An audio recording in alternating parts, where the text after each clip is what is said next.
नमस्कार मित्रांनो, आताच्या क्षणाची सर्वात मोठी बातमी समोर येत आहे। चला तर जाणून घेऊया काय आहे आजचा स्पेशल रिपोर्ट।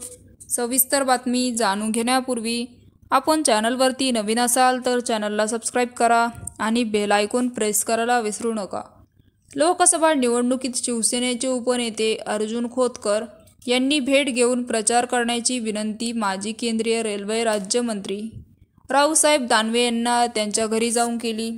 एवढंच नाही तर खोतकर समर्थकांनी मनात कुठलीही शंका भीती बाळगू नये, आम्ही एकत्र आहोत, विधानसभेला महायुतीचा धर्म माझ्याकडून पाळला जाईल असा शब्द दानवे यांनी जाहीरपणे दिला। पण 2019च्या विधानसभा निवडणुकीचा अनुभव गाठीशी असल्यामुळे अर्जुन खोतकर यांनी यावेळी रावसाहेब दानवे यांच्यावर विश्वास ठेवला नाही। आपल्या समर्थकांनी त्यांच्या गुप्तपणे द्यायचा तो संदेशही दिला आणि परिणामी रावसाहेब दानवे यांचा लोकसभेच्या जालना मतदारसंघातून पराभव झाला। कोणत्या नेत्यामुळे नाही, जनतेमुळे माझा पराभव झाला असं जाहीर रावसाहेब दानवे यांनी सांगितलं। आणि अर्जुन खोतकर मंत्री अब्दुल सत्ताधारी सध्या त्यांच्या निशाण्यावर आहेत, तर महायुती असूनही विधानसभेला हात दाखविणाऱ्या खोतकरांविरोधात रावसाहेब दानवे यांनी आता विधानसभेसाठी डाव टाकला।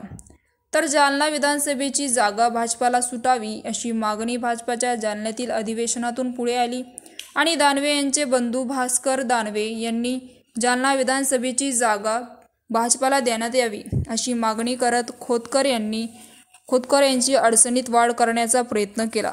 तर भास्कर दानवे यांनी ही मागणी केली असली तरी यांच्या मागे रावसाहेब दानवे यांचीच राजकीय खेळी असल्याची चर्चासुद्धा रंगली आहे आणि महायुतीमध्ये जालना विधानसभेची जागा शिवसेनेच्या वाटेला येते। गेल्या काही दिवसापासून निवडणुकीत येथे काँग्रेसचे कैलास गोरटेवाल हे शिवसेनेच्या अर्जुन खोतकर यांचा पराभव करून विजयी झाले होते, तेव्हा रावसाहेब दानवे यांनी लोकसभेला दिलेला शब्द फिरवत विरोधकांचं काम केलं होतं आणि अर्जुन खोतकर यांनी केलेला होता। यावर विधानसभा निवडणुकीत अर्जुन खोतकर पुन्हा मैदानात उतरणार आहे, त्या दृष्टीने त्यांनी मतदारसंघात तयारी केली आहे। तर मित्रांनो, याविषयी आपलं काय मत आहे आम्हाला कमेंट बॉक्सच्या माध्यमातून नक्कीच कळवा आणि चॅनलला अजूनही सबस्क्राईब केलं नसेल तर चॅनलला सबस्क्राईब करा, बेल आयकॉन प्रेस करा, जेणेकरून असेच नवनवीन व्हिडिओ आणि राजकीय घडामोडी सर्वप्रथम तुम्हाला या चॅनलवरती बघायला मिळतील। तूर्तास धन्यवाद। जय महाराष्ट्र।